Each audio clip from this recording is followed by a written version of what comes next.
কৃষ্ণকে সন্ধে অবধি ব্যস্ত আর রাধাকে দূরে রাখার একটাই উপায় আছে, ওর মাতাকে সংকটে ফেলা।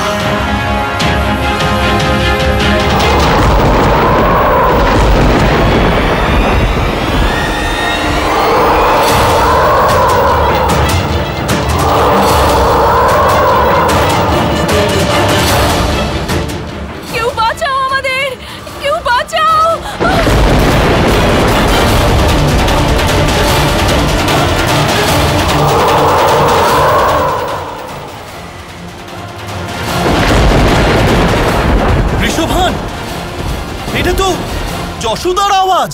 কীর্তিদাও ওখানে আছে, চলো।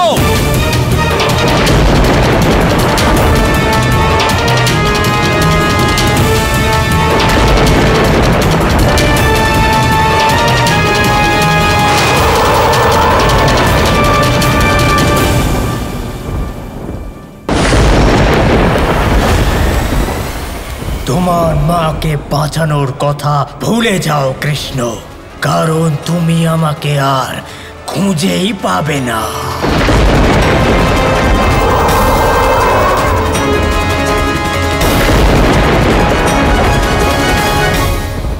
যশোদা, কীর্তিদা, কাকি।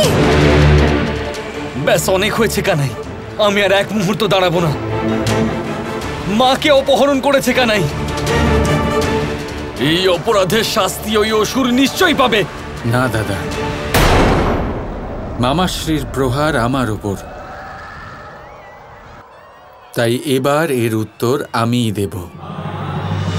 কিন্তু কানাই, এই মুহূর্তে রাধার তোমাকে বেশি প্রয়োজন। শুধু সূর্যাস্ত অবধি সময় আছে তোমার কাছে রাধার মনে আবার প্রেম জাগিয়ে তোলার জন্য। আর হয়তো মায়ের কাছে সেইটুকু সময়ও বাকি নেই দাদা।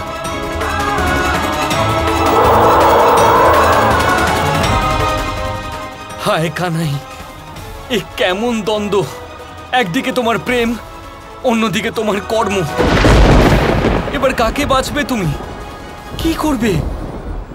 প্রেম দুজনের প্রতিই আছে, আর এই দুই যুদ্ধই আমার। আর এতে লড়াইও আমাকেই করতে হবে।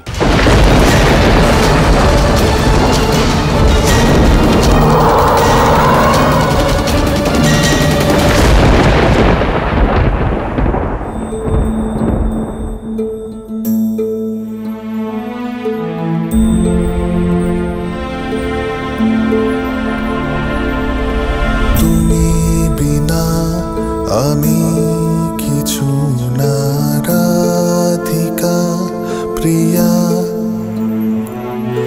যা ছিল আমার তোমাতে দিয়েছি। আমার কর্তব্য আমাকে ডাকছে রাধা। যদি আমি আমার কর্তব্যের ডাক না শুনি, হয়তো তুমি আমাকে ঘৃণা করবে। আমি যাচ্ছি নিজের মনে বিশ্বাস নিয়ে, বিশ্বাস যে আমার রাধা নিজের বিশ্বাস ফিরে পাবে,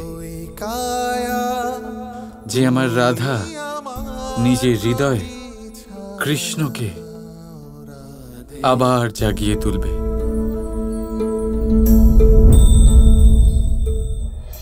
শুধু আর কিছুক্ষণের জন্য নিজেকে সামলাও, তোমার কৃষ্ণ তোমার কাছে অবশ্যই ফিরবে।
মাকে অপহরণ করে জঘন্যতম অপরাধের গণ্ডি পার করেছো তুমি। আর এখন আমার এই পাপের শাস্তির কোনো ভয় নেই কৃষ্ণ। এখন এমনিতেও সংসার শেষ হতে চলেছে, প্রেমের শেষ হতে চলেছে।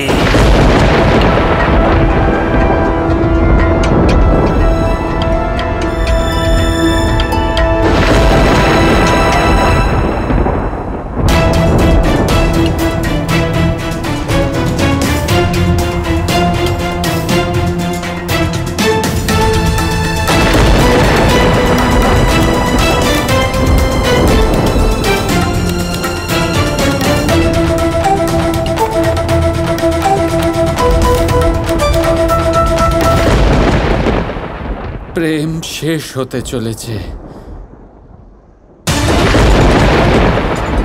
কিন্তু শেষ এখনো হয়নি। আর যতক্ষণ এই সংসারে একটুও প্রেম বাকি আছে, ততক্ষণ কৃষ্ণ তার কর্ম করবে। আসুরিক শক্তির শেষ করবেই সে।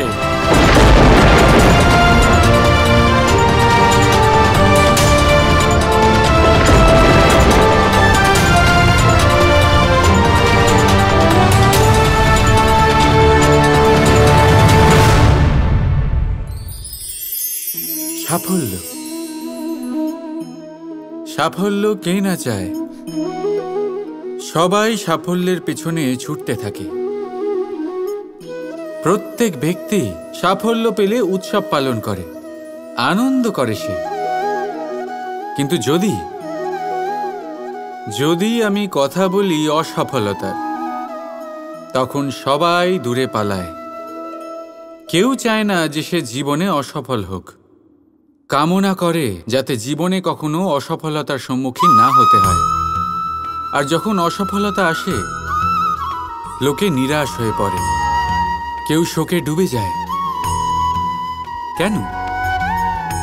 তার কোনো প্রয়োজন নেই।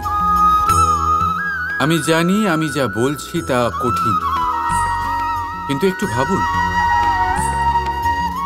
অসফলতা ছাড়া সাফল্যের আনন্দ উপভোগ করা যায় না। যতক্ষণ না সারাদিন রোদে দাঁড়িয়ে থাকবে, গরম না সহ্য করবে, ততক্ষণ সন্ধ্যার মিষ্টি ছায়ার আনন্দ কি করে পাবে?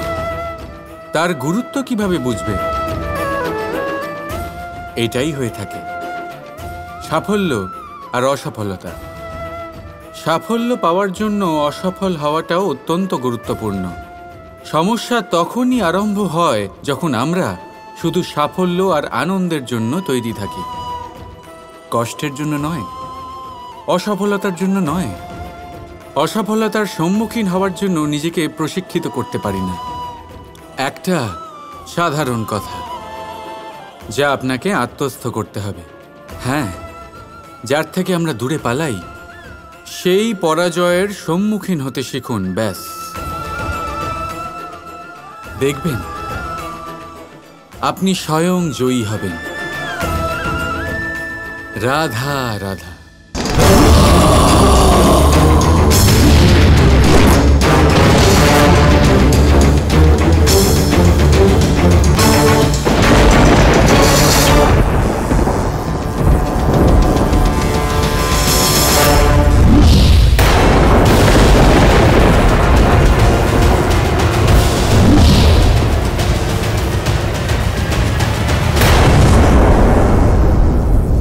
বলরাম থাকতে কেউ কানাইয়ের কোনো ক্ষতি করতে পারবে না, দুষ্ট অসুর।